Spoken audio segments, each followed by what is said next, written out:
गुरु प्यारी साध संगत जी, राधा स्वामी जी। प्यारी साध संगत जी, आप सभी के भीतर बैठे कुल मालिक को प्रणाम, आप सभी को प्रणाम। संगत जी, आज के इस रूहानियत भरे सत्संग में हम 3 गुणों तामस, राजस और सत्व के बारे में बड़े ही विस्तार पूर्वक समझने वाले। साथ ही आज के सत्संग द्वारा हमें यह भी समझने को मिलेगा हम इन विकारों से, इन वासनाओं से ऊपर उठने के लिए ऐसा क्या करें कि सब सहजे ही हो जाए। हमें कोई विधि ना अपनानी पड़े, हमें कोई उपाय ना करना पड़े। क्या किसी सरल ढंग से हम इस वासनाओं से ऊपर नहीं उठ सकते? इसके बारे में भी हमें सत्संग के अंत में समझने को मिलेगा। इसलिए आप सभी से यही विनती है, तीनों गुणों और आत्मा के विकास से भरे इस खास सत्संग को अंत तक जरूर श्रवण करें। साथ ही यह एक खास विनती भी आप सभी से है, जब आप सत्संग सुन रहे होते हैं उस समय दुनिया भर की बातों को भूलकर अपने आप को मालिक के स्मरण में लगा लेना चाहिए। जितना समय हम परमात्मा को याद रखेंगे वह समय हमारे लेखे में लिखा जाएगा और हमें उसी का बेहतर फल मिलना है। बाकी जो समय हमने दुनिया की बातों में लगा दिया वह तो फजूल चला गया, उसने हमें कुछ भी नहीं देना। पर जो वक्त हम मालिक की याद में लगा देंगे वह हमें हमारे असल की पहचान करवा सकता। उसका फल हमें यह मिल सकता है कि हमारी सुरत वापिस जाकर उस परमात्मा में समा जाए। इसी विनती के साथ आज के सत्संग की ओर बढ़ते हैं। तीनों गुणों के बारे में विस्तार से समझते हैं। संत मत हमें यह सिखाता है कि आत्मा परमात्मा का अंश है, परंतु मन और माया ने इसे तीनों गुणों की डोर से बांध रखा। जब तक ये तीनों गुण हावी हैं, आत्मा देह और संसार के बंधन में उलझी रहती है, इससे मुक्ति हासिल नहीं कर पाती। इन गुणों को ना तो दबाओ ना तो अपनाओ, सिर्फ देखो और देखने से ही इनसे मुक्ति भी हो जाती। पर यह इतना आसान नहीं पड़ता। कुछ साधकों के लिए यह आसान है, कुछ के लिए बड़ा मुश्किल हो जाता। पर यह बात सदा स्मरण रखना, यह नामुमकिन बिल्कुल नहीं है। अगर अपने भीतर की ओर यात्रा करनी शुरू करो, अपने सद्गुरु पर भरोसा हो, मालिक पर भरोसा हो, तो आत्मा की पहचान भी हो जाती है और आत्मा देह और संसार के बंधन से मुक्त भी हो जाती। विश्वास चाहिए, प्रेम चाहिए, सब्र चाहिए। जिसमें विश्वास नहीं, प्रेम नहीं और सब्र नहीं, वह इस मार्ग पर उन्नति नहीं कर पाता, क्योंकि सब्र भी बड़े लंबे समय तक रखना पड़ता। कोई नहीं जानता परमात्मा उससे आकर कब मिलेगा।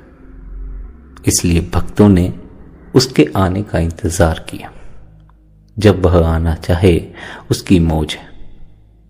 भक्त उसे आने को भी नहीं कहते, वह तो उसी पर छोड़ देते हैं और उसके नाम में ऐसे लीन हो जाते हैं कि जब परमात्मा उनके समक्ष आता भी है तो उन्हें उसके होने की भी सुध नहीं रहती।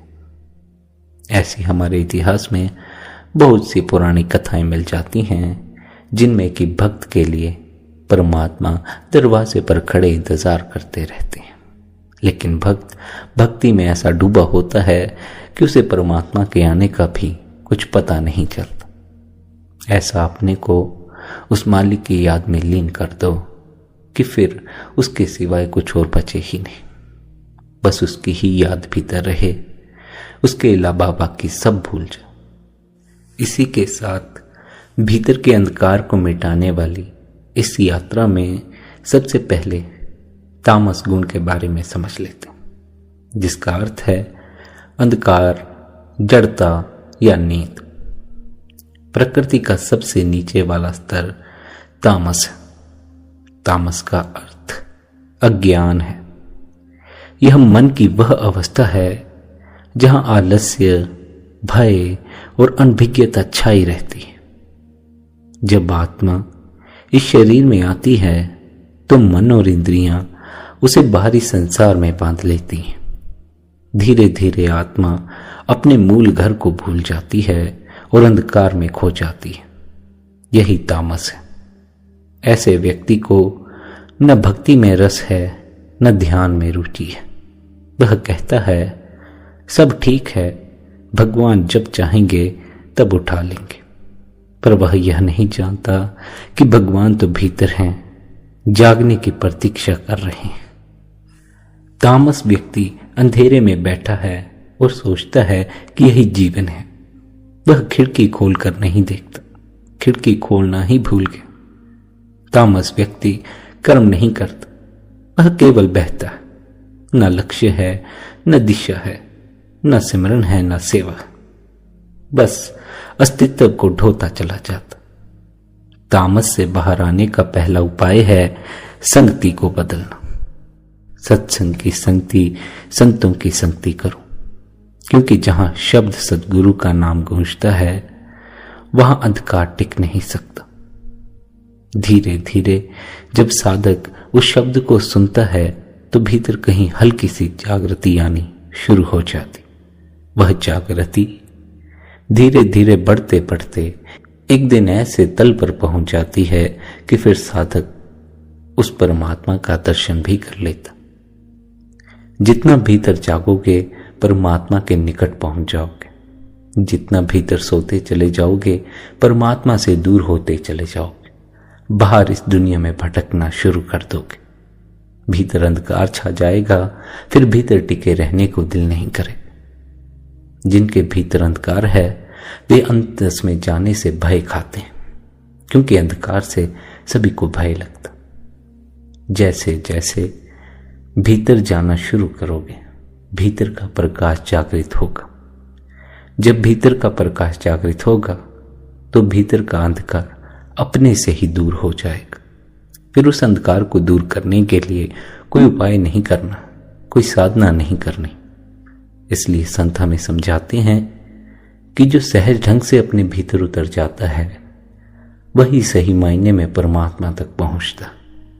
जो तो भीतर उतरने के लिए भी किसी तरह की क्रिया में उलझा है, किसी साधना में उलझा है, वह बाहर ही बाहर भटकता हुआ रह जाता, अंतस का भेद नहीं प्राप्त कर पाता।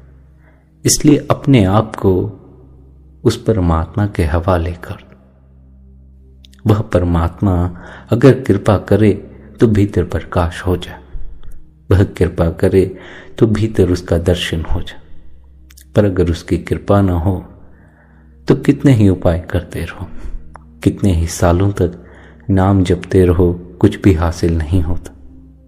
बहुत से साधक हैं जिनकी उम्र तो काफी हो गई है, नाम जपते हुए बड़ा समय हो गया, पर न धुन सुनाई पड़ी, न भीतर प्रकाश दिखाई पड़ा, न ये भटकता हुआ मन ठहरा। ऐसा क्यों हुआ? क्योंकि उन्होंने रूहानियत के असल भेद को समझा नहीं। जपने से परमात्मा तक नहीं पहुंचा जाता, जपना तो पहली सीढ़ी है। अगर सिमरन पर ही खड़े रह गए, ऊपर ना उठे, तो फिर उस परमात्मा तक पहुंच कैसे पाओगे? जिन्होंने सिमरन को पकड़ लिया वे सिमरन में ही उलझ गए। इसलिए संत सदा समझाता है किसी भी चीज को पकड़ मत लेना। रूहानियत के मार्ग पर जिस साधना को अपनाया है उस साधना को भी छोड़ने की हिम्मत रखना। जिस गुरु के रास्ते चलकर अपने भीतर उतर रहे हो, अगर उस गुरु से भी बिछड़ना पड़े तो बिछड़ने की हिम्मत रखना। स्मरण रखना, बाहरी जो यह देह है यह तो सबकी बिछड़ जाती, सिर्फ गुरु से ही नहीं, दोस्तों से हमारा बिछड़ना हो जाता है, अपनों से हो जाता है। बाहरी बिछड़ने से अंतस में जो प्रेम का दिया है वह नहीं बुझ जाता। हमें अपने सद्गुरु के साथ आंतरिक संबंध स्थापित करना है, एक ऐसा संबंध जो देह के मिटने पर भी नहीं मिटता।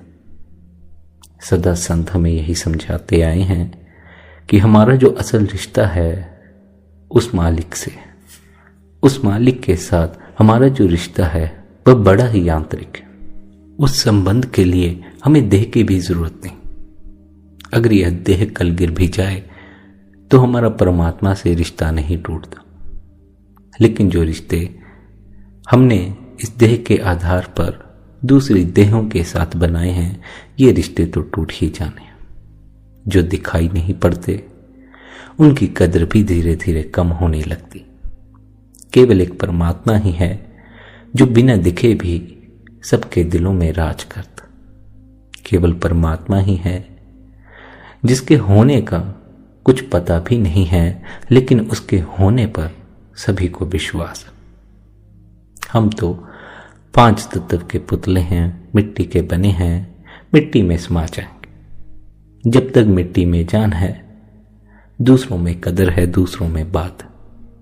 जिस दिन ही हम मिट्टी का पुतला गिर जाएगा, हमारी सारी बातचीत बंद हो जाएगी, हमारे सारे संबंध गिर जाएंगे।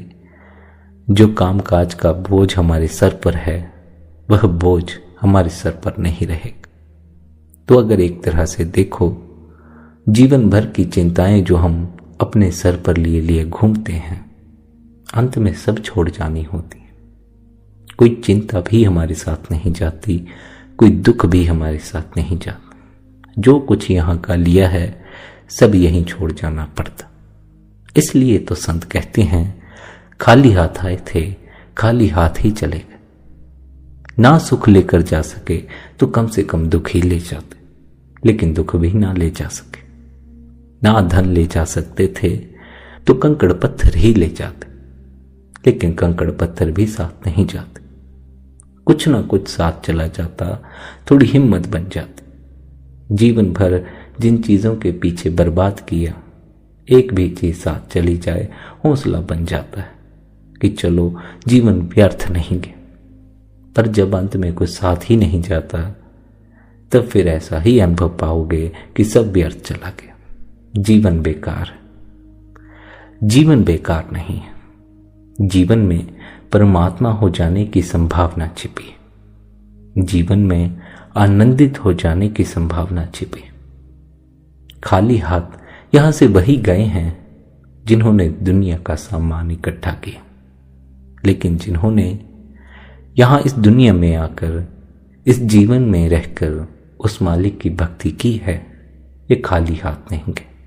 उनके हाथ भरे हुए ही थे, क्योंकि उन्होंने परमात्मा पाले। जिन्होंने परमात्मा पाया है, भले ही उनके हाथ खाली दिखे, भले ही उनकी जेबें फटी हों, फकीर हों, लेकिन उनके पास ही सब कुछ होता। जिसके पास आनंद है उसके पास ही सब कुछ। जिसके पास खुशी ही नहीं, दुनिया भर का सामान हो, फिर भला उसका यह दुनिया भर का सामान किस काम का। हम इसीलिए तो दुनिया की चीजें इकट्ठे करते हैं ताकि हमें सुख प्राप्त हो सके। पर हम में से कितनों को दुनिया की चीजें इकट्ठी करके सुख हासिल हुआ है? किसी को भी नहीं। अगर हुआ भी है, कुछ घड़ी का हुआ। यही तो संत समझाते। संत समझाते हैं, ऐ प्यारे, इस दुनिया में जो सुख है वह कुछ घड़ी का ही है।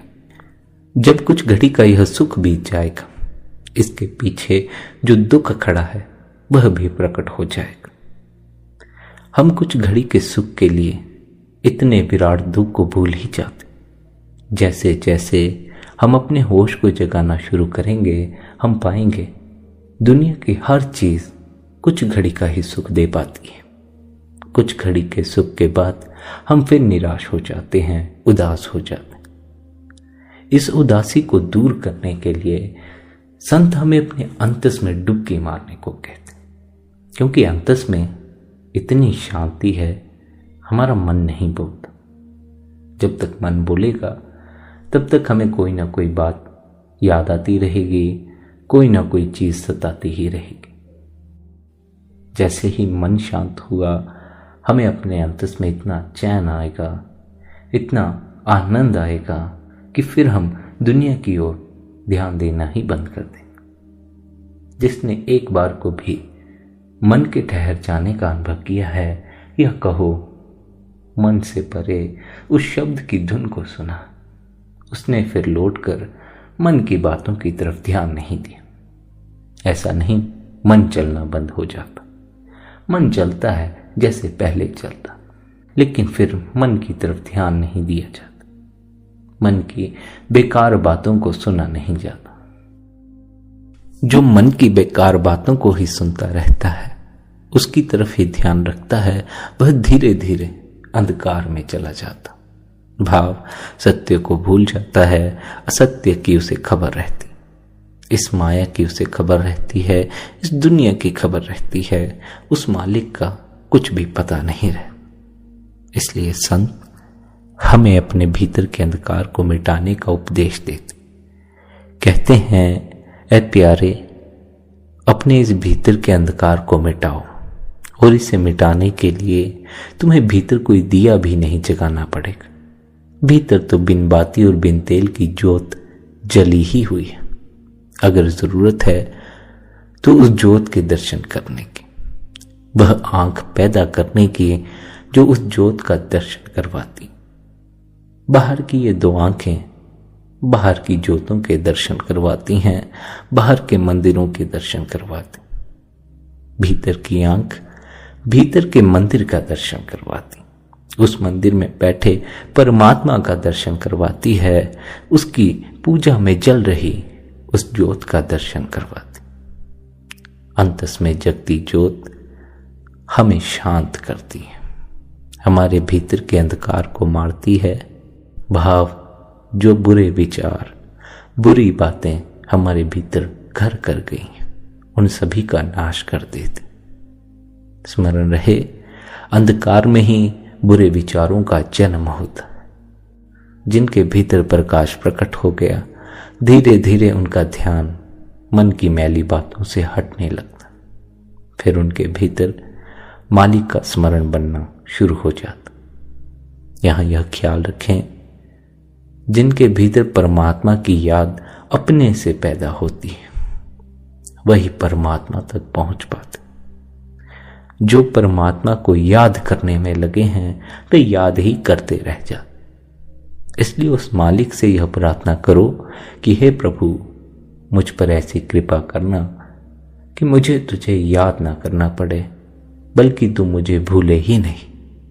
याद करने में क्या पता वक्त मिले याद करने का ना मिले, पर अगर वह भूले ही नहीं तो याद करने का सवाल भी पैदा नहीं होता।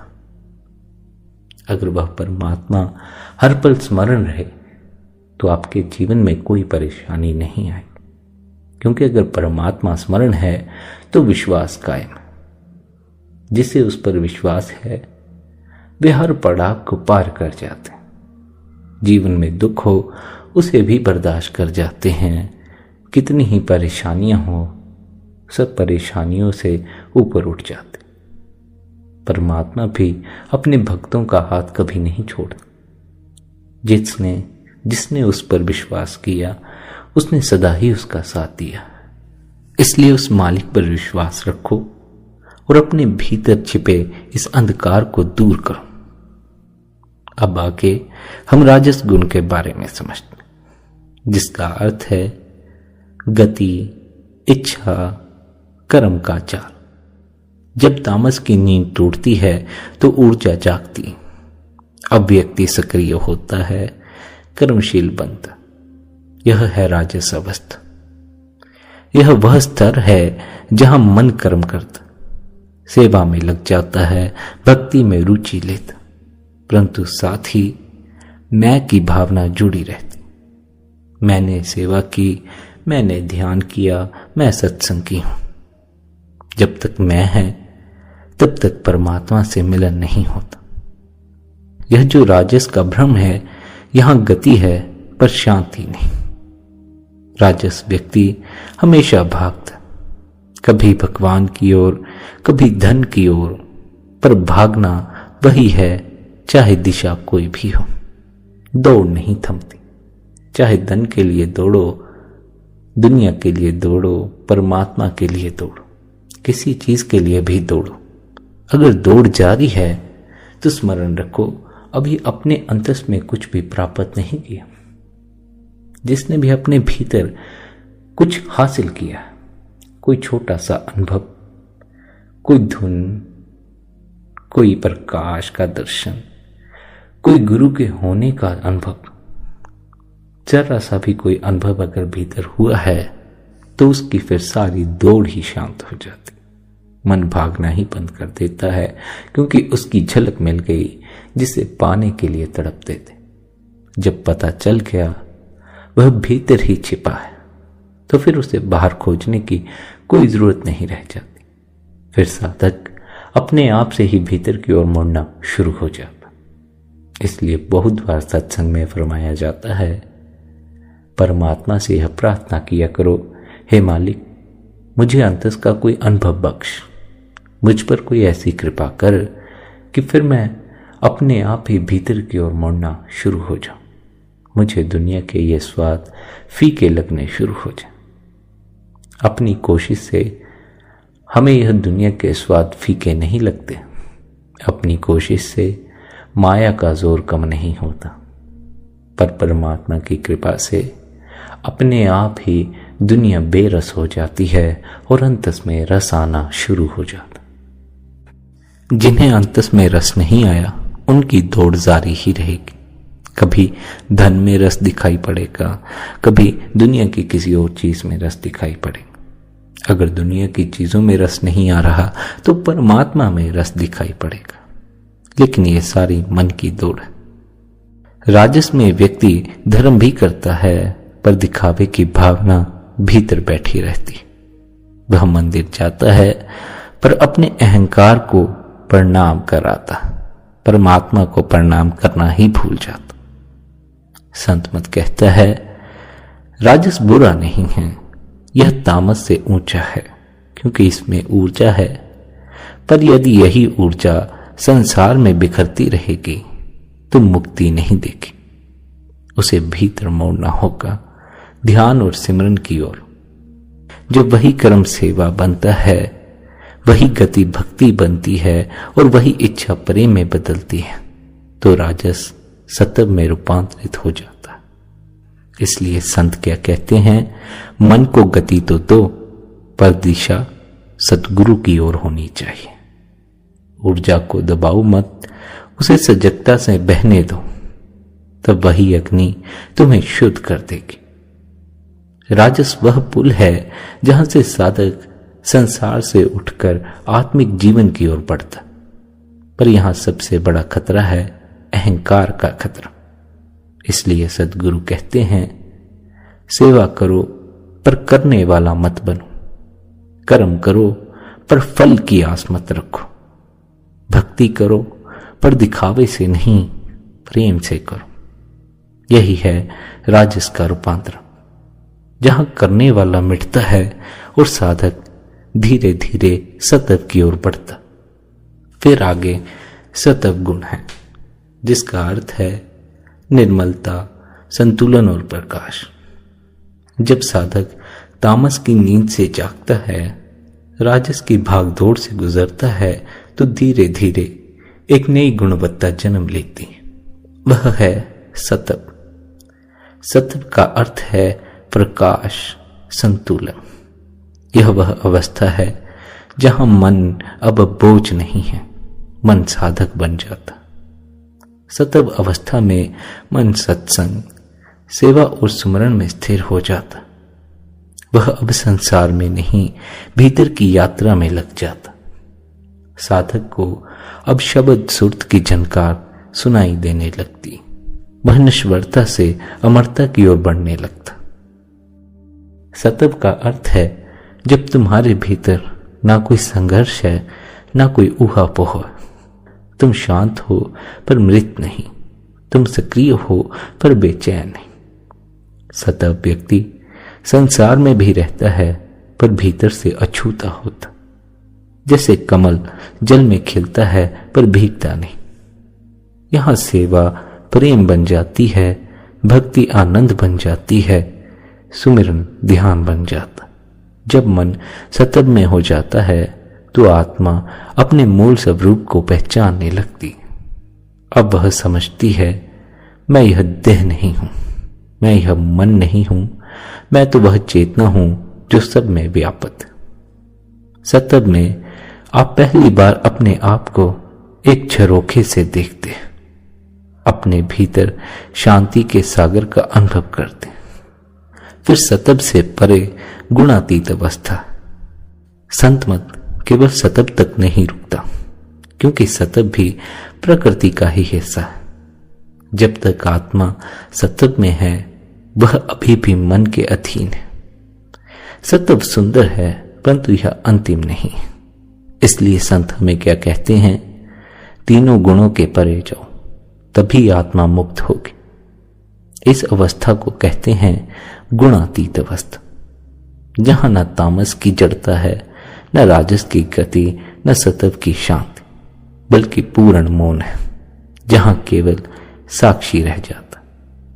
गुणातीत होने का मतलब है देखना बिना पहचान के। तुम्हारे भीतर कुछ भी घटे बस उसे देखते रहो, उसके साक्षी बने रहो, उससे चिपकाहट मत करो।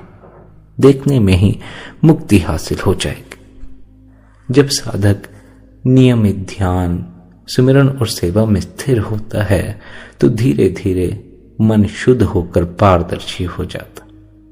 अब आत्मा उस मन के पार झांकने लगती है और उसे प्रकाश का अनुभव होता, जो शब्द का, नाम का, अनहद नाद का रूप है। यहां गुरु की कृपा से आत्मा को भीतर के सूरज की झलक मिलती है। यहां वह अनुभव करती है कि वह अलग नहीं, वह उसी स्रोत का अंश है। जब नाम भीतर जागता है तब तीनों गुण स्वयं शांत हो जाते हैं। आत्मा उड़ान भरती है और मन द्वार पर ठहर जाता। यह गुणातीत की अवस्था है। यहां अब कोई कर्म नहीं, कोई इच्छा नहीं, केवल साक्षी भाव, केवल उपस्थित होना है। गुणातीत अवस्था विचारों से नहीं आती, उसके लिए तो विचारों से पार जाना पड़ता। जब साधक नाम पर ध्यान करता है तो धीरे धीरे मन के स्तरों से ऊपर उठता है। पहले तामस की भारीपन मिटती है, फिर राजस की चंचलता शांत होती है, फिर सतब की निर्मलता में वह स्थिर होता है और अंत में मौन में प्रवेश करता। वह मौन क्या है? वह मौन केवल आवाजों का अभाव नहीं है, वह तो समग्र जीवन का संगीत है। जब आत्मा शब्द से जुड़ जाती है तो वह ऊपर उठती, संसार के बंधनों से परे जाती। यही सच्चा ध्यान है, जहां देखने वाला, देखा जाने वाला और देखने की प्रक्रिया तीनों विलीन हो जाते। यह भी याद रखो कि ये गुण शत्रु नहीं है। प्रकृति के तीन रंग हैं। जैसे इंद्रधनुष के रंग मिलकर सफेदी बनाते हैं, वैसे ही तीन गुण मिलकर पूर्णता देते हैं। जब साधक जागरूक होता है तो वह हर गुण को समझदारी से उपयोग में लाता है। जहां विश्राम चाहिए वहां थोड़ा तामस, जहां कर्म चाहिए वहां राजस, जहां ध्यान चाहिए वहां सतत, पर भीतर से वह तीनों का साक्षी बना रहता। यह संतुलन ही सच्चा योग है। साधक का लक्ष्य किसी गुण को मिटाना नहीं, बल्कि उनसे ऊपर उठना। इसलिए सद्गुरु हमें क्या समझाते हैं, ऐ प्यारे, साधना में लगो, नाम में स्थिर रहो, बाकी सब अपने आप रूपांतरित होगा। जिन भी साधनों को अनहद शब्द सुनाई पड़ता है, उन सभी से यही विनती है कि निरंतर शब्द को सुनने के लिए समय जरूर निकाला करें। शब्द तो परमात्मा की आपके ऊपर एक ऐसी कृपा है कि इसके अतिरिक्त आपको कुछ और करने की जरूरत ही नहीं। हम इतना कुछ करते हैं, इतनी साधनाएं इस दुनिया में मौजूद हैं, इतने ढंग भीतर उतरने के मौजूद हैं, सद्गुरु बहुत तेरे मौजूद है, लेकिन सबसे सरल मार्ग जो उस मालिक तक पहुंचने का है वह है अनहद शब्द से अपनी लिव जोड़ लें। अब यहां यह बात स्मरण रखनी है, अनहद शब्द परमात्मा की कृपा से सुनाई पड़ता। अनहद शब्द कुछ करने से सुनाई नहीं पड़ता। जो शब्द को सुनने के लिए कुछ करने में लग जाएंगे उन्हें शब्द सुनाई नहीं पड़ेगा। और अगर शब्द सुनाई पड़ता है और उसे सुनने के लिए कोई प्रयास करो तो सुनाई पड़ता पड़ता ही वह सुनाई पड़ना बंद हो जाएगा। इसलिए शब्द को सुनने की कोशिश में नहीं लगना है, बल्कि शब्द सहज ही हो रहा होगा, बस उसमें अपने को लीन कर देना। शब्द में अपने को लीन कर देने का क्या अर्थ है कि अपने को धुन में ऐसा खो देना, अपने होने का स्मरण ही न बचे। जो अहंकार हमारे भीतर मौजूद है, जो मैं मेरी हम करते हैं, यह जो दुनिया हमें याद आती है, इनमें से हमें कुछ भी याद ना आए। जब भी हम शब्द में लीन होंगे, अपने आप से ही ये सारी यादें मिटनी शुरू हो जाएंगी। शब्द इतना मीठा होता है कि उसे सुनते सुनते आप कब उसमें खो गए और उसी का रूप हो गए, आपको इसकी खबर भी नहीं मिलेगी। असल में जो मिटने चला है, यह उन्हीं का मार्ग है। जो अपने अहंकार को बचाए रखना चाहते हैं, यह मार्ग उनके लिए नहीं। अपने अहंकार को मिटाने को तैयार रहो, अपनी मैं मेरी को मिटाने को तैयार रहो। अपनी इस देह से जुड़े जितने विचार आज दिन तक पैदा किए हैं, जितनी कल्पनाएं की हैं, उन सभी को मिटाने को तैयार रहो। अपने को मिटाकर परमात्मा मिलता, अपने को बचाकर परमात्मा नहीं मिलता। हम लौट कर इस दुनिया में आ जाते। यह दुनिया अहंकारियों से भरी हुई है, हमें अपने अहंकार को मिटाना। सभी अहंकार लेकर पैदा होते हैं, इसमें कोई बुरी बात नहीं, लेकिन सभी अहंकार को छोड़कर मर नहीं पाते। बहुत बिरले जीव होते हैं जो अहंकार को छोड़कर मरते, और वही जीव परमात्मा की गोद में समाते। वरना तो हम में से बहुत से लौटकर इस दुनिया में आ जाते हैं, फिर यहां की वही परेशानियां, वही दुख भोगने पड़ते। दुख तो इस बात का है, हम दुख भोगने के बाद भी, इतनी चिंता और परेशानी में जीने के बाद भी इसी दुनिया में लौट कर आने को तैयार बैठे। यहां की इच्छाएं करते हैं, यहां अपने को सदा यहीं बनाए रखने की कोशिश करते, यहां जहां दुख मिल रहा है, जबकि दुखी आदमी को तो सुख की खोज करनी चाहिए, लेकिन हम फिर दुख की खोज में ही लगे हुए हैं।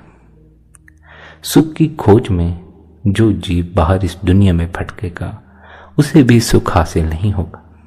क्यों? क्योंकि संत समझाते हैं, ऐ प्यारे, सुख दुनिया की चीजों में है ही नहीं। तू जिस भी चीज पर हाथ रखेगा, तू जिस भी चीज को हासिल करेगा, वही चीज तेरे लिए दुख का कारण बन जाएगी। इसलिए सुख को बाहर मत खोज, दुनिया में मत खोज। अगर सच्चा सुख हासिल करना है तो अपने अंतस में खोज। अब अंतस की समझ सबको नहीं है, इसलिए बहुत से साधकों को यह समझने में परेशानी होती है कि अंतस यानी क्या, अंतस में कैसे खोजना, आंख बंद करने के बाद हमें क्या करना है, आंख बंद करके किस केंद्र पर ध्यान टिकाना। किसी केंद्र पर ध्यान नहीं टिकाना है, आंख बंद करके कुछ खोजना नहीं, कुछ सोचना। बस आंख बंद करो, अपने से ही भीतर पहुंच गए। अब जब भीतर पहुंचोगे तो भीतर मन है, मन की बातें सुनाई पड़ेंगी, मन के ख्याल दिखाई पड़ेंगे। इनके साक्षी बने रहो, इसके पीछे मत लगो। यह जो भी कहता है, जो भी दिखाता है, उसे देख सुन लो, लेकिन इसे उसका जवाब मत। न किसी ख्याल के साथ जुड़ जाओ, न इसके कहने पर कहीं चले जाओ, न इसके कहने पर और कुछ करने लग जाओ। जितने समय के लिए ध्यान में बैठे हो, 15 मिनट, 25 मिनट, 50 मिनट, इस मन के साक्षी हो जाओ। इस मन के पीछे मत लगो। इसके साक्षी बनने से ही यह मिटना शुरू हो जाए। जितने विचार आपके भीतर उठेंगे, अगर साक्षी बनकर देखोगे, पाओगे कल्पनाओं से ज्यादा नहीं है, हकीकत नहीं है। हकीकत में हम जीते नहीं, ख्यालों में जीते रहते हैं। असल जीवन में तो हमारे साथ बहुत कम दुर्घटनाएं घटती, लेकिन ख्यालों में हम बहुत सी चीज़ों के बारे में, हम बहुत सी दुर्घटनाओं के बारे में सोचे बैठे होते। बस इसी तरह की फजूल बातें सोच सोच कर हम अपने को दुख देते। जो हो ही नहीं रहा, होता भी नहीं है, उन बातों को भी सोचकर हम अपने को दुख दे रहे हैं। इसलिए संत क्या समझाता है, ऐ प्यारे, तू भविष्य की कल्पनाएं करना भी छोड़ दे। हम भविष्य को जान नहीं सकते, भविष्य सदा ज्ञात है। जो उस मालिक की मर्जी होगी होना तो वही है, पर हम अपनी तरफ से सोच सोच कर अपने को चिंता में डाल लेते। उसका नतीजा क्या निकलता है? हम दुख भोगते, हम बेचैन रहते, शांति नहीं है, और फिर हम सद्गुरु को खोजते खोजते न जाने कितने दरों पर भटक कर अपनी इस अशांति का इलाज ढूंढते। अशांति कभी बाहर से दूर थोड़ी होती है। अगर बाहर से उपाय खोजोगे तो कोई उपाय काम नहीं आएगा। अपने भीतर उतर जाओ। यह जो मन बोल रहा है, यह आपकी ही ताकत से बोल रहा है। अगर आप इसे ताकत देना बंद कर दें, ऊर्जा देनी बंद कर दें, तो यह बोलना भी बंद कर देगा। लेकिन इसे ऊर्जा देना वही बंद कर सकता है जिसे अपने असल स्वरूप की पहचान हो, जिसे यह पता हो मैं ऊर्जा का पुंज हूं, मैं आत्मा हूं। जो अपने को मन समझे बैठा हो, भला वह मन को ऊर्जा देने से कैसे बच सकता? वह तो मन का ही गुलाम हुए बैठा है। जो मन के गुलाम हो जाते हैं, मन उनकी सारी ताकत को चूस लेता है। मन उनकी ऊर्जा को बाहर व्यय करता रहता है, जिस कारण साधक भीतर से खाली हो जाता। भीतर बचता है अंधकार, बचती है अशांति, बचता है दुख। वह जो आनंद था, भीतर का प्रकाश था, वह कहीं खो जाता। हम अपने असल स्वरूप को भूलकर मन को ही अपना असल स्वरूप समझकर बैठ जाते। फिर मन के पीछे लगकर कोई धन इकट्ठा करने में लग जाता है, कोई परिवार बनाने में लग जाता है, कोई अन्य दुनिया की चीजें इकट्ठी करने में लग जाता। ऐसे में सारी शक्ति बाहर इस माया की नगरी में ही व्यय हो जाती। बड़ी शक्ति की जरूरत है अगर आपको अपने भीतर उतरना है, उस परमात्मा के तल पर उतरना। तो यूं ही अपनी शक्ति बाहर व्यय मत करते रहो। थोड़ा थोड़ा करके ही न जाने कितनी शक्ति को हम बाहर फेंकते जा रहे हैं और भीतर से खाली होते जा रहे हैं। जितना अपनी जीवन ऊर्जा को भीतर संजो सको संजोना, जितना समय अपने साथ बिता सको, अकेले में रह सको, अकेले होने का आनंद लो। स्मरण रखो, परमात्मा सदा अकेले में ही उपलब्ध होता, भीड़ में कभी भी परमात्मा उपलब्ध नहीं होता। तो यह मार्ग बड़े ही साहसियों का मार्ग, अकेले होने की हिम्मत जुटानी होगी। हम तो अकेले होने से भय खाते, हम तो एक पल को भी अकेले नहीं रहना चाहते। इसलिए हमने इतने ज्यादा संबंध बना लिए, हमारे संबंधों का कोई हिसाब ही नहीं, जबकि जरूरत पड़ने पर कोई हमारा हाथ नहीं पकड़ता। लेकिन फिर भी हमने सबके हाथ पकड़े हुए। ये संबंध यहीं इस दुनिया में छूट जाने हैं। इन्होंने हमें कुछ नहीं देना, यहां हमारा साथ दे सकते हैं, लेकिन हमने सदा यहीं तो नहीं रहना, यहां से जाना भी है। इस दुनिया से परे क्या है हमें कुछ भी पता नहीं। हमने तो अपनी तरफ से कल्पनाएं कर रखी हैं, किसी ने स्वर्ग की, किसी ने नरक की, तो किसी ने सचखंड की। लेकिन कल्पनाएं करने से दुनिया नहीं चलती। दुनिया में जो हो रहा है वह इतना विराट है, हमारे पल्ले नहीं पड़ सकता, हमारी समझ में नहीं आता। हम तो बस अहंकार में बैठे बैठे अपने को बड़ा समझे बैठे, लेकिन इसमें हमारी कोई बड़ाई नहीं। जिसने अपने अहंकार को मिटाकर उस मालिक को अपने भीतर प्रकट कर लिया, उस परमात्मा में अपनी सुर्त को समा दिया, बड़ाई तो उसी की है। उसी ने जीवन में कुछ हासिल किया है और उसी ने कोई ऐसी कमाई की है जो मरकर भी उसके साथ जाने वाली। वह जानता है कि जब यह देह का चोला छूटेगा तो उसे कहाँ जाना। सबने उस परमात्मा की गोद में ही जाना, किसी ने उस परमात्मा से बाहर नहीं जाना। पर जिन्हें जीते जी उस परमात्मा के होने का अनुभव न हो, उन्हें मरकर भी उसके होने की सुध नहीं आती। तो पहले जीते जी उसके होने का अनुभव कर। जीते जी अपने आप को उस मालिक के आगे समर्पित कर दो। जीते जी सचखंड पहुंच जाओ। जीते जी अपने भीतर बैठे परमात्मा में अपनी सुरत को लीन कर दो। स्मरण रखो, सब विकारों, सब बुरी बातों, बुरी आदतों से ऊपर उठने का सबसे सरल एक ही उपाय है कि उस परमात्मा के आगे अपने को समर्पित कर दो। जब परमात्मा कृपा करता है, अपने आप ही सब सही हो जाता।